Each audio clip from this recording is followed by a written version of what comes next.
ब्रह्मांड नायक राजाधिराज योगीराज परब्रह्म सद्गुरु श्री स्वामी समर्थ महाराज यांच्या कृपेने आज जी स्वामी समर्थ महाराजांची कथा आहे. जय स्वामी समर्थ महाराज माझ्याकडून होते ते मी तुमच्याकडून थोडक्यात सांगण्याचा प्रयत्न सद्गुरु श्री स्वामी समर्थ महाराज की जय.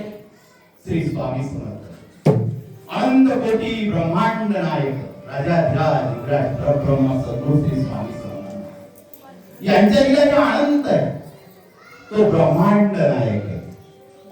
ब्रह्मांड नायकाला फक्त तुमच्या मनातला भाव पाहिजे. स्वामी महाराज ज्यावेळेस अक्कलकोटला आले, अक्कलकोटला आल्यावर प्रत्येकाला वाटायचं स्वामींनी माझ्या घरी यावं, स्वामींनी माझ्या घरी यावं. प्रत्येकाच्या मनातला भाव वेगळा होता. आणि अक्कलकोटमध्ये गणपतराव जोशी होते. यांना स्वामींच्या कृपेने जी गेलेली जहागीर होती त्यांची, जी मिळकत होती ती स्वामींच्या कृपेने परत मिळाली होती. स्वामींची रोज सेवा करायची, भक्तिभावाने स्वामींची पूजा करायची. स्वामींना विनंती केली, स्वामी महाराज एक दिवस घरी यावं स्वामी, माझ्या घराला तुमचे पावलं लावावे स्वामी. स्वामी म्हणतात गड्या येऊ आम्ही काही बरोबर ज्यावेळेस आमची इच्छा होईल त्यावेळेस आम्ही तुझ्या घरी येणार. ते आम्ही ठरवलो. त्याचा विचार तू करणार. महाराज एवढे शब्द गणपतराव जोशी महाराजांपुढे हात जोडून बसले. आणि इकडे एक आप्पा स्वामीचे रहिमतपूरला आप्पा नावाचे एक स्वामी होते. यांना सुद्धा ओढ आली होती स्वामींची. कारण की यांना एक मुलगी होती जन्मा नावाची. मुली वयात आलेली होती आणि मुलीला पाहिजे तसं स्थळ त्यांना भेटत नव्हतं. आणि मनामध्ये विचार चालले होते माझ्या मुलीसाठी चांगलं स्थळ मिळावं. असे भरपूर स्थळ येत होते, पण आपल्या मुलीला तोलामोलाचं स्थळ भेटत नाही या विचारात होते. कारण जन्मा दिसायला देखणी होते. आणि आप्पासाहेब रहिमतपूरच्या ज्या राजाच्या संस्थानामध्ये कारभारी म्हणून काम करतात. त्यांचा हुद्दा हा फार मोठा होता. काळजी लावली की मुलीचं कसं होईल आणि मुलीसाठी स्थळ कसं भेटेल, मुलीचं वय वाढत आहे या विचारात होते. म्हणून त्यांच्या मनामध्ये विचार आलेला होता एक दिवस अक्कलकोटला जायचं आणि स्वामींच्या चरणी बसायचं आणि स्वामींना सर्व सांगून टाकायचं. म्हणून आप्पा विचारत होते. आणि इकडे गणपतराव जोशी यांचा विचार होता स्वामींनी माझ्या घरी यावं, नैवेद्य घ्यावं. महाराज बोलले गणपतराव योग्य वेळेत आम्ही घरी येणार. दिवसामागून दिवस झाले गणपतराव जोशींची सेवा चाललेली होती. सेवा चालू असताना एक दिवस स्वामी महाराज अचानक सकाळच्या वेळेस गणपतराव जोशींच्या घरी आले.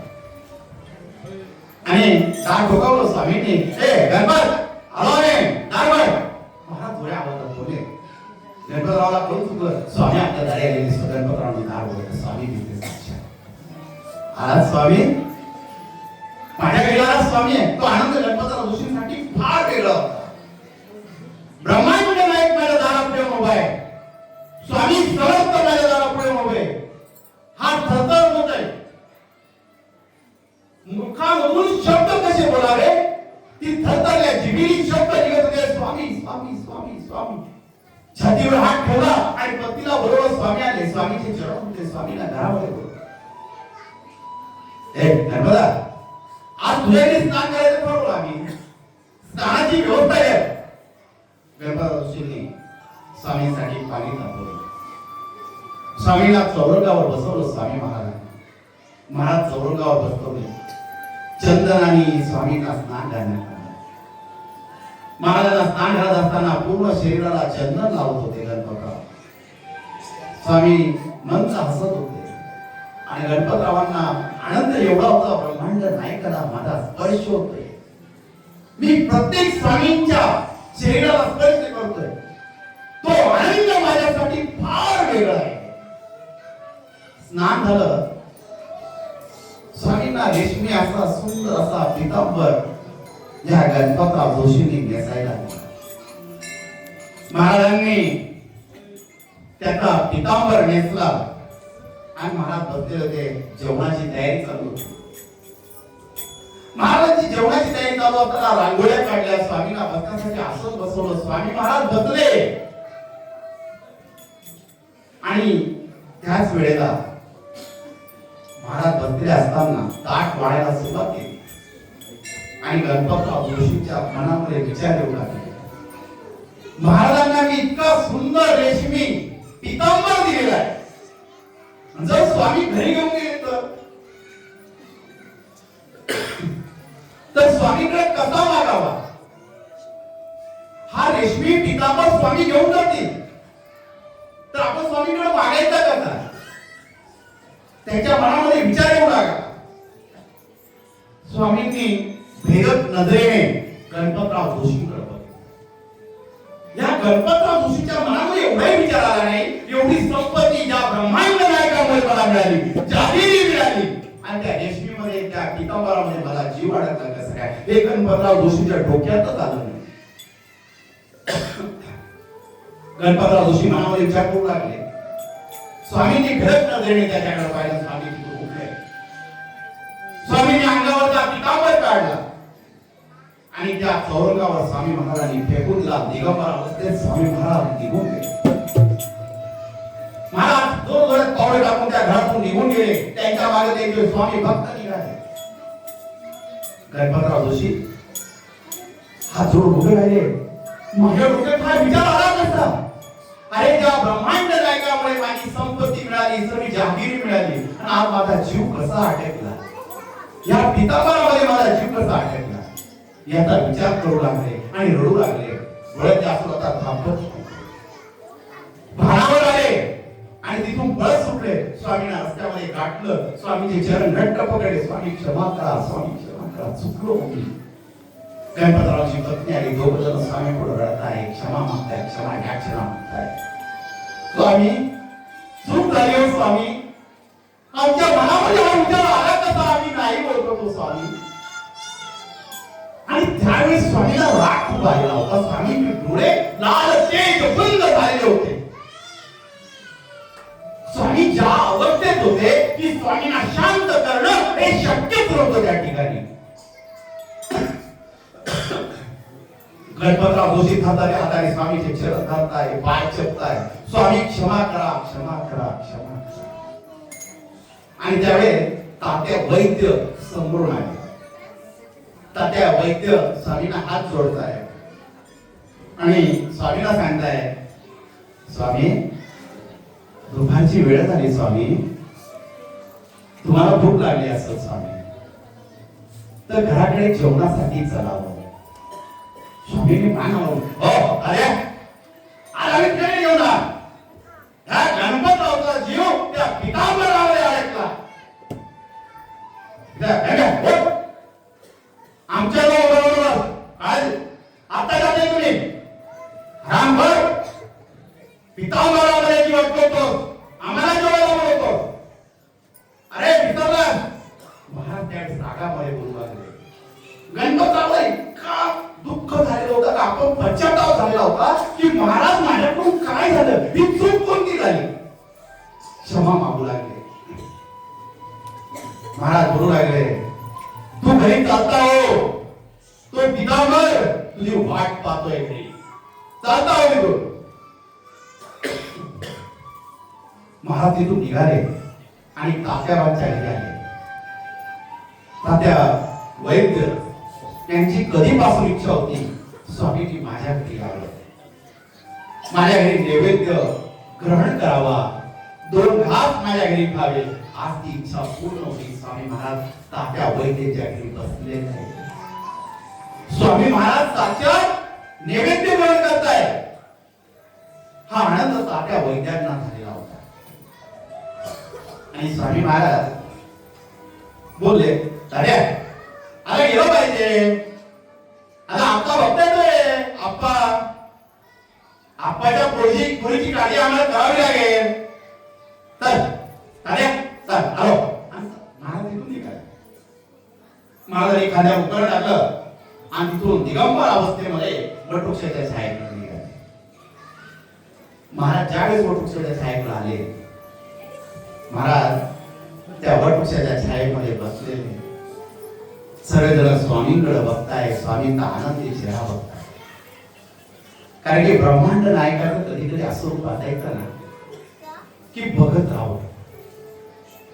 कारण की स्वामींचं तेज कसं असतं, दरच मी कथेमध्ये वर्णन करत असतो की ज्यावेळेस हजारो सूर्य एकत्र होतात, एक सूर्य तयार होतो, त्याचं तेज निर्माण होतं. असं माझ्या ब्रह्मांड नायकाचं तेज दिसत आहे. आता मला ब्रह्मांड नायक माझे स्वामी भक्तरे, भक्त प्रत्येक जण स्वामींच्या नामस्मरणामध्ये गुंतलेला आहे. प्रत्येकाच्या मुखामध्ये स्वामींचं नाव आहे. प्रत्येक जण भजन गातोय, श्री स्वामी समर्थ, जय जय स्वामी समर्थ, सद्गुरु स्वामी समर्थ, जय जय स्वामी समर्थ, महाराज श्री स्वामी समर्थ, जय जय स्वामी समर्थ, सद्गुरु स्वामी समर्थ, जय जय स्वामी समर्थ, महाराज श्री स्वामी समर्थ, जय जय स्वामी समर्थ, सद्गुरु स्वामी समर्थ, जय जय स्वामी. स्वामींचं नाव आहे. प्रत्येकजण स्वामींचं नाव घेतोय. प्रत्येकाला वाटतंय मी स्वामींना भेटावं, स्वामींच्या चरणावर नतमस्तक व्हावं. प्रत्येकजण स्वामींचं भक्त आहे, स्वामींचं नाव घेतोय. आणि आमचे रहिमतपूरचे आप्पा त्या ठिकाणी आलेले आणि स्वामींकडे बघताय, स्वामींचा चेहरा बघताय. मन भारावून गेलेले आप्पांचं, डोळ्यांमध्ये अश्रू आलेले स्वामींना बघून. या ब्रह्मांड नायकाचं वर्णन कसं करावं. माझे स्वामी माझ्या समोर बसलेले, करुणा नजरेने माझ्याकडे बघताय. आप्पांच्या मनामध्ये अनेक विचार आहेत. माझे स्वामी, माझे स्वामी, माझे स्वामी, स्वामी स्वामी करताय. श्री स्वामी समर्थ, श्री स्वामी समर्थ म्हणत म्हणत आप्पा पुढे येत आहे. आप्पा जेव्हा स्वामी समोर येतात, आला काय लेकीचं लग्न लावायचं, आलास आमच्याकडे आलास आणि हो स्वामी. अहो मुलीला भरपूर स्थळ पाहतोय स्वामी, मनासारखं स्थळ भेटत नाही स्वामी, तुला मुलाचं स्थळ भेटत नाही. माझी जन्मा तुमचं खूप आठवण काढते स्वामी, तिच्यासाठी योग्य असा वर द्यावा स्वामी. आप्पा स्वामींना विनंती करताय. आप्पा काय आम्ही आमच्या जन्मासाठी योग्य स्थळावर फोन ठेवलेला आहे. आम्ही तिच्यासाठी खंड्या नेमलेला आहे. हा खंड्या लवकर येणार आणि जन्माला घेऊन जाणार. काहीतरी असं खंड्या खंड्या कोण पण स्वामीच्या बोलणे मागे काहीतरी अर्थ आहे, काहीतरी लिहिलं आहे. आपण म्हणता हो स्वामी, आपण जो नेमला असतो तो योग्य असेल. स्वामींची सेवा केली ना आप्पा घरी आले. आप्पा ज्यावेळेस घरी आले, ही जन्माची एवढी सुंदर आहे, हिचं पूर्ण बायोडाटा बडोद्याचे खंडेराव गायकवाड यांना समजली. श्रीमंत राजे खंडेराव यांना समजली आणि ते जन्माला पाहण्यासाठी रहिमतपूरला आप्पांच्या घरी सातारा जिल्ह्यामध्ये आले. आप्पांना समजलं माझ्या घरी श्रीमंत राजे खंडेराव गायकवाड येत आहे, त्याचा आनंद त्यांना झाला. खंडेराव गायकवाड घरी आले आणि जन्माला बघितलं आणि त्यांचं मन मोहित झालं आणि जन्माचा हात त्यांनी मागितला आणि दोघांचा ऋणानुबंध त्या ठिकाणी जमले आणि दोघ जण म्हणू लागले आपण स्वामींकडे गेलं पाहिजे. आज जे लग्न जमतंय या ब्रह्मांड नायकाच्या आशीर्वादाने जमतंय. थाटामाटामध्ये जन्माचं लग्न झालं आणि आप्पासाहेब जावयाला घेऊन आणि जन्माला घेऊन अक्कलकोटला पोहोचतात. स्वामी महाराजांचा बोलण्याचा अर्थ आता प्रत्येक भक्ताला कळत नाही. स्वामी बोलले होते आम्ही जन्मासाठी खंड्या नेमलेला आहे, तो साधा सुद्धा खंड्या नसून बडोद्याचा राजा श्रीमंत राजे खंडेराव गायकवाड आहे. सर्वजण स्वामींची लीला बघतायत. जन्मा स्वामींना हात जोडते. स्वामी महाराज, तुमच्या आशीर्वादामुळे आज मला चांगलं स्थळ मिळालेलं आहे. आणि खंडेराव गायकवाड सांगताय, स्वामी महाराज, तुमच्या आशीर्वादामुळे मला माझ्या मनासारखी मला पत्नी मिळालेली. स्वामी म्हणता हसताय, स्वामी दोघांना आशीर्वाद देताय. काळजी करू नका, आम्ही आहोत. मी तुझ्या पाठीशी. ही स्वामी भक्ती. ज्या ठिकाणी तुम्ही जसा भाव द्याल स्वामींना, तसे स्वामी महाराज तुमच्या बरोबर राहतील. आपण मठामध्ये आलो, आपला अहंकार बाहेर ठेवला पाहिजे. आपण स्वामींच्या चरणी लीन झालो पाहिजे. आपण घरी किती मोठा आहोत हे स्वामी पुढे दाखवलं नाही पाहिजे. ज्यांनी ही सृष्टी निर्माण केलेली त्याच्यापुढे आपण काहीच नाही आहोत. आपला अहंकार काहीच नाही. त्या स्वामींना फक्त तुमच्यात स्वाभिमान पाहिजे. तुमच्यातली भक्ती स्वामींना पाहिजे. तुमच्या मनाचा भाव पाहिजे त्याच्या चरणी. कारण तो ब्रह्मांड नायक. स्वामीला तुमच्याकडून काहीच नकोय. आणि ज्यांनी सृष्टी निर्माण केली त्याला देणारे आपण कोण? महाराज अक्कलकोटला असताना वारंवार सांगायचे, मी लंगोटीवर आलो, मला कसली अपेक्षा नाही. मी माझ्या भक्ताला देण्यासाठी आलो. मालोजी राजांना त्यांनी सांगितलं होतं, अरे तुझ्यासारखे हजारो राजे माझ्या लंगोटीमध्ये मी निर्माण करतो. हे स्वामी महाराज सांगत असे.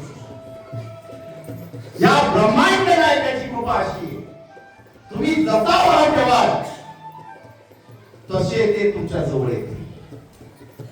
ही स्वामींची कृपा आहे. कारण मठामधला जे अनुभव आहे, इथं भावला गुरुजी येऊन बसलेले कीर्तनकार आहे. आता पेटी वादक म्हणून ते दर गुरुवारी मठात येत आहे. 2-3 गुरुवारपासून हे असेच नाही आलेले. हे दर गुरुवारी मठाच्या बाहेर उभे राहायचे. भास्कर भाऊ त्यांना फोन लावायचे, मठात या. हे तिथे निघून जायचे. पुढच्या वेळेस येतो येतो करून दरवेळेस कट मारायचे मठामध्ये. इथपर्यंत यायचे, त्याचे पावलंच मठात येत नव्हते. तर हे रोजचं चालू झालं. आणि भास्कर भाऊ हेच सांगितले, का तुम्ही येणार होते, माझ्या जोडीला कोण येत नाही.